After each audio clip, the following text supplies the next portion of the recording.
নমস্কার, সকলকে আমার প্রণাম জানিয়ে আজকের যে কবিতাটি পাঠ করব, কবিতার নাম ভ্রমণ। কবি হলেন সুবল চন্দ্র দাস। পায়ে পায়ে যত দূরে যাই আজ ধে, দুই পাশে গৃহগুলি ধরা আছে।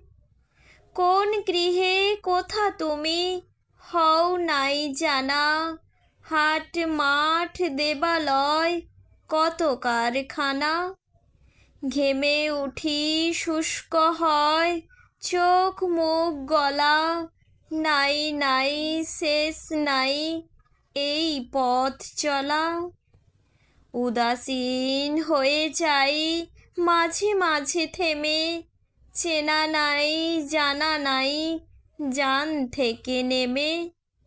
নিজ রচা ছোট পুঁথি কার কাছে যাচি, খালি পেটে এই ভবে কতদিন বাঁচি।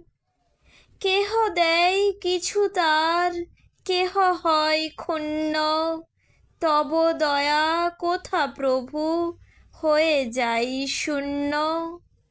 চোখ ভরে আসে জল ভাবি আর ভাবি, মনময় চরাচর কার আছে দাবি।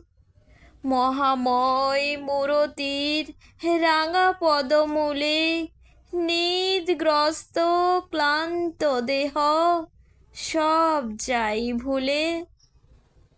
নমস্কার।